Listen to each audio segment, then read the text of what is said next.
नाटक केवल मंच पर कहानियां नहीं सुनाता बल्कि जोड़ता है संस्कृति से और दिलों को। जी हाँ।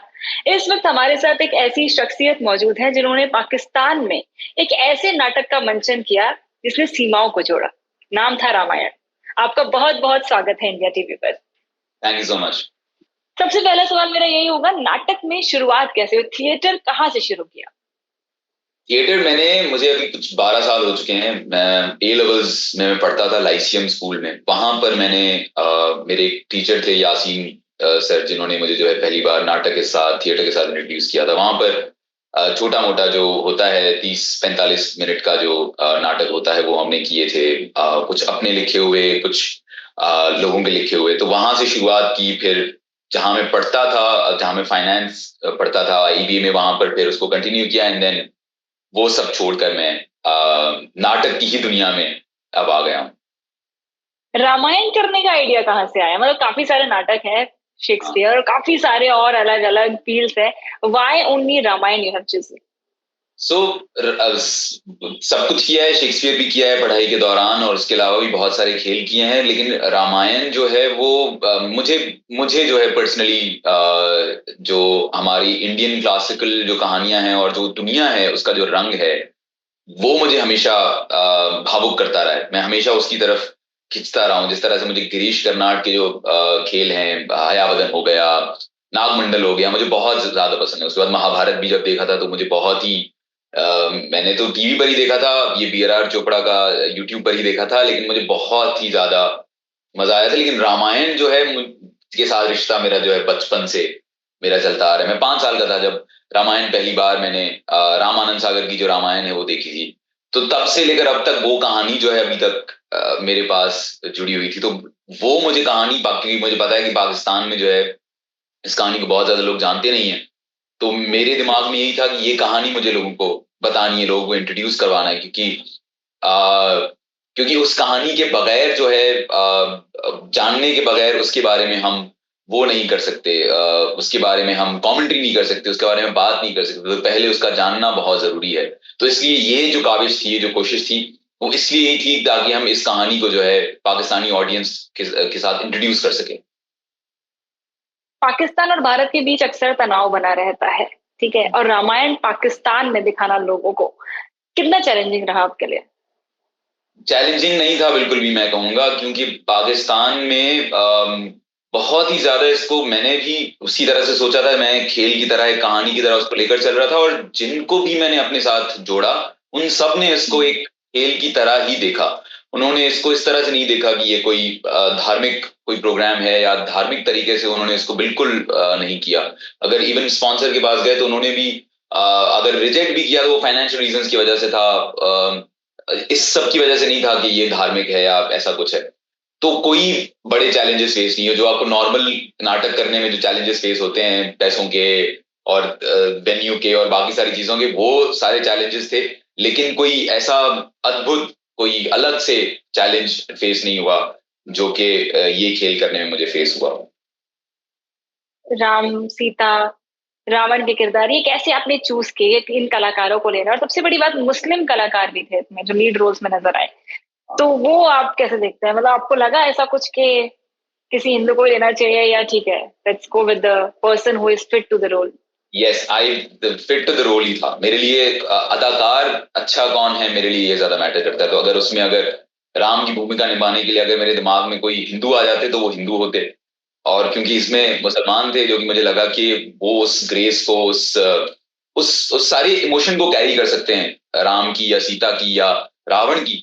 तो मुझे बस उस इमोशन को देखना था कि कौन फिट है to the role, rather than thinking कि उनका मजहब क्या है। वो मैंने उसी तरह से देखा कि वो कौन बेहतर तरीके से उसको निभा सकता है, और उन्होंने भी उसी तरह से इसी को देखा कि हम हमें चूज किया गया है तो हमें कुछ होगा जो कि देखा गया है, तो वो भी उसी तरह से उसको देख रहे थे। मैंने काफी जगह पढ़ा आपने इस नाटक में एआई और टेक्नोलॉजी का इस्तेमाल किया। तो कैसे ये ख्याल आया कि इस नाटक में एआई का भी इस्तेमाल करना है, टेक्नोलॉजी का भी मतलब इस्तेमाल करना है और काफी इसे एडवांस बनाना है? How you get that?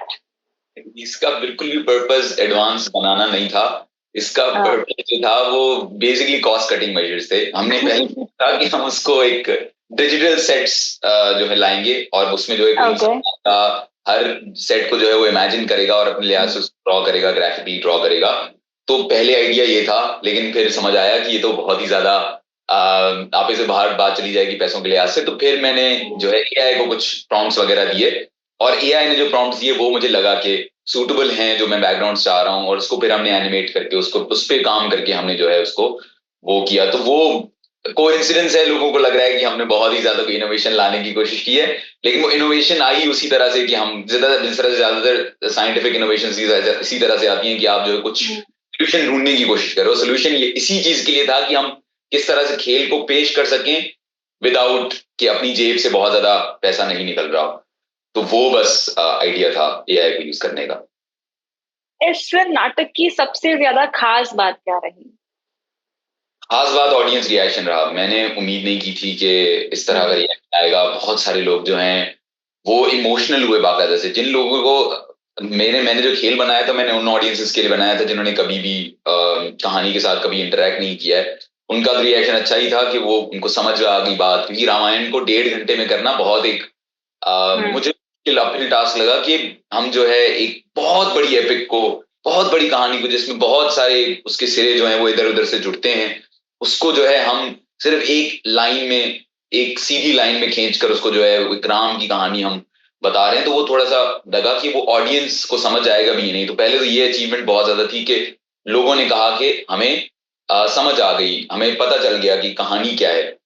लेकिन जो ज्यादा मुझे जो मैंने एक्सपेक्ट नहीं किया था वो थे जिन्होंने देखा हुआ था उनका रिएक्शन। जिस तरह से एक ऑडियंस मेंबर आई थी हमारे पहले शो में ही, वो जो है वो लखनऊ में वो जो है नाटक वगैरह देख चुकी थी।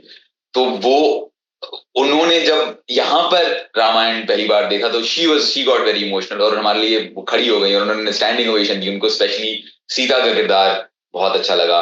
उसके अलावा बहुत सारे लोग ऐसे आए जो कि अपने बच्चों के साथ आए थे और बच्चों को पहली बार इंट्रोड्यूस कर रहे थे। कि उनको पता थी कहानी, लेकिन बच्चों को वो बाकायदे से बता रहे थे कि ये हनुमान है और ये यहाँ ये कर सकता है, क्योंकि ऑब्वियसली हम उड़ा नहीं सकते हनुमान को, और हनुमान की सारी शक्ति बच्चों को बहुत ज्यादा आकर्षित करती हैं। वो हम सारी नहीं दिखा सकते, लेकिन वो पेरेंट्स वगैरह फिल कर देते हैं अपने बच्चों के लिए, उनको बता देते हैं कि ये भी कर सकते हैं और ये भी कर सकते हैं। तो वो बहुत एक खूबसूरत मंजर था इन टर्म्स ऑफ कि वो ऑडियंस जिस तरह से प्ले के साथ इंटरेक्ट कर रही थी, हमारे साथ इंटरेक्ट कर रही थी, जिस इमोशन के साथ इंटरेक्ट कर रही थी, वो मुझे लगा कि बहुत ही खास बात थी। रामायण में बहुत से किरदार है, जैसे आप बता रहे हैं कि काफी सारे किरदार हैं, बच्चों ने पसंद भी किए और भी लोगों को काफी पसंद आए पर्सनली, और वो सारे किरदार हमें बहुत कुछ सिखाते भी हैं। कहीं ना कहीं अपनी जिंदगी में उन चीजों को लाना और अपनी जिंदगी बेहतर बनाने की हम लोग कोशिश करते हैं। तो आप किस किरदार को बोलते हैं ना, we look up to that, तो which character is your favourite character? क्या आपको लगता है कि ये कैरेक्टर बहुत कुछ सिखाता है मुझे रामायण का? मुझे तो हनुमान जी ही अच्छे लगते हैं।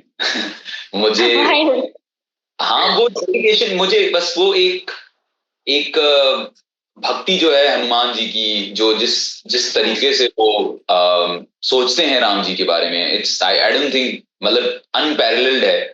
शायद ही कोई हम इंसानों में ऐसा कोई है जो कि किसी इंसान के बारे में ऐसे सोच सकता है जिस तरह से वो राम जी के बारे में सोचते हैं।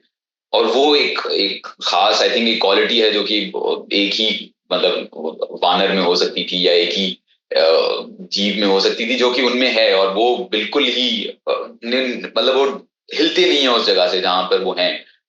किसी का शायद कुछ इधर उधर वेवर हो जाए, लेकिन उनका कभी नहीं होता। तो वो मुझे एक खास बात लगती है हनुमान जी की, और इसलिए मेरे फेवरेट। इस नाटक ने कहीं ना कहीं क्या आपके सोचने का नजरिया बदला व्हेन यू स्टार्टेड इट, और जब वो खत्म हुआ और लोगों ने उसे पसंद किया, तो क्या चेंजेस आपने देखे? ज्यादा ज्यादा चेंजेस मेरे चीजों को देखने में मुझे नहीं लगता कि बदलाव कुछ ज्यादा आया है। ऑब्वियसली जब आप एक कुछ ऐसा कर रहे होते हैं जिसमें जो है इतनी ज्यादा सीख और इतनी ज्यादा इतना ज्यादा कुछ बसा हुआ है, इतनी ज्यादा हिस्ट्री बसी हुई है। इट्स नॉट जस्ट अबाउट कि मैं खेल कर रहा हूँ। ऑब्वियसली मुझे ये रियलाइजेशन थी कि ये जो है एक एक पीस ऑफ हमारा कल्चर है जिसको हम इनकलकेट कर रहे हैं। तो वो हमेशा आ जाती थी। वो मैंने रियलाइज नहीं की थी ये बात कि वो एक गुडनेस, वो एक जो मिठास है रामायण की, जो अच्छाई है, वो ट्रांस जो है ना, वो मैंने रियलाइज नहीं किया था कि खेल से पहले होगा। और वो ट्रांस मुझ में भी आया जब मैं फाइनली डायरेक्टर को छोड़कर, डायरेक्शन को छोड़कर, और मैं बस खेल देखने बैठता था, और मैं तो बहुत सारी जगहों पे मैं महव हो जाता था। और वो मुझे लगता है कि वो क्रिएशन जो है वो आप कभी कभी नहीं होती है, बहुत बहुत बार नहीं होती। बहुत बार आप जो है, क्योंकि डायरेक्टर होते हो, आप बहुत सारी चीजें सोच रहे होते हो, तो आप ना आप अपने लिए क्रिएट कर पाते हो, ना आप ऑडियंस के लिए क्रिएट कर पाते हो। लेकिन यहाँ पर मुझे लगा कि वो क्रिएट हो गई चीज खुद ब खुद, मैंने ना, मेरी इंटेंशन कोई नहीं थी, लेकिन वो एक चीज, एक इनटैंजिबल चीज थी जो कि बस थी उस जगह पर। और लोगों ने भी आकर बाकायदा से यही बोला कि हम तो बस खो गए थे। तो वो एक मुझे लगा कि वो वो थिएटर में एक चीज है, जो सीख यही मिली कि थिएटर में एक चीज है जो कि इट्स समथिंग दैट जो आप कभी क्रिएट करने की कोशिश भी करोगे तो नहीं आएगी, और कभी आप क्रिएट ना करो और उसको आप जाने दो तो वो शायद आ जाए और वो आपको मिल जाए वहां पर। इतना बड़ा नाटक किया रामायण, कभी ऐसा लगा कहीं ना कहीं तो डर होगा ना शुरुआत करते वक्त कि पाकिस्तान में हम रामायण कर रहे हैं, कोई विरोध का डर, किसी तरीके की नाराजगी का डर, क्या कुछ ऐसा था दिमाग में? बिल्कुल नहीं था। स्पेशली जब T2F में, क्योंकि ये खेल हम 2 बार कर चुके हैं। T2F में द सेकंड फ्लोर जगह का नाम है, वहां पर हमने दिवाली पे किया था। तो तब जब हमने किया था तो वो तो हम खेल कर चुके थे, उसके बाद हमने किया था, तो वो मैं बहुत ज्यादा कंसेक्यूटिवली एक मेरा रन चल रहा था। उस रन के दौरान मुझे बिल्कुल ही, मैंने ये नहीं सोचा था कि मुझे कोई विरोध मिलेगा। मैं तो बस एक खेल की, क्योंकि खेल की सोच में आप देख रहे होते हो, और कोई भी आपको सामने से ये नहीं बोल रहा होता कि तुम ये नहीं करो और तुम वो नहीं करो और ये सब कुछ नहीं करो। तो फिर आप उस तरह से सोचना बंद कर देते हो, क्योंकि आपके अराउंड जो कास्ट क्रू वगैरह है वो यही ये नहीं बोलती। और जब हमने बड़े स्टेज पर उसको लाने की कोशिश की तो हमें लगा कि वही होगा। थोड़ा सा फिर आया इधर उधर से कि ये क्या हो रहा है, ये क्यों हो रहा है, और मतलब एक एक दो कमेंट और एक दो आवाजें जो है पहुंची हम तक कि ये जो है लोग हैं जो कि ये रामायण कर रहे हैं और शायद नहीं होना चाहिए, और पाकिस्तान में क्यों, और सब कुछ। लेकिन ये फिर देखकर बहुत अच्छा लगा कि एक अगर कमेंट आया है तो उसके विरोध में जो है 100 कमेंट्स हैं जो कि बोल रहे हैं कि नहीं होना चाहिए, और इसको जो है, ये हमारा कल्चर है और हमारे लैंड का एक हिस्सा है जिसको हमें दिखाना चाहिए। तो वो एक बहुत अच्छी बात थी कि फ्रीडम होनी चाहिए, कि आजादी होनी चाहिए। There are people who might oppose it, who might say a few things, who might say one or two things, but there will be hundreds of people in Pakistan who will then say कि यार नहीं होना चाहिए। तो मुझे लगता है कि जो सपोर्ट थी वो कई ज्यादा थी, तो इसलिए विरोध में जो लोग अगर एक दो खड़े भी थे तो वो ज्यादा दिखे नहीं, वो ओवर शैडो हो गए, और वो एक स्मूथनेस के साथ और फ्लो के साथ जो है वो एक चीज बन गई और चल गई। ये तो ही रामायण की बात। इसके बाद और कौन से नाटक आप करना चाहेंगे? इसके बाद मतलब जो आपके टू डू लिस्ट में हो कि हाँ ठीक है ये करना है, फिर ये वाले नाटक करना है, और ये भी यार लिस्ट में है, ये भी करना है। बहुत सारी चीजें हैं अभी। जैसे कि करना तो बहुत कुछ है मुझे, जो है मुश्किल है। महाभारत जो है मुझे करनी है, महाभारत, लेकिन एक बहुत बड़ा टास्क है, बहुत बड़ी कहानी है उसको। मुझे तो नहीं लगता कि फिल्मों में भी किया जा सकता है, उसके भी पार्ट्स बनेंगे। तो मैं वही सोच रहा हूँ कि किस तरह से थिएटर में किया जा सकता है, एपिसोडिक तरीके से ही हो सकता है। तो एक वो चीज है जो कि, क्योंकि वो कहानी है जो कि मुझे लगता है कि लोगों को बस मुझे वो एज अ कहानी जो है वो महाभारत से बेहतर कहानी लगती है, रामायण से सॉरी बेहतर कहानी लगती है। कि उस कहानी में जो जिस तरह का ग्रे किरदार है, जिस तरह से धर्म के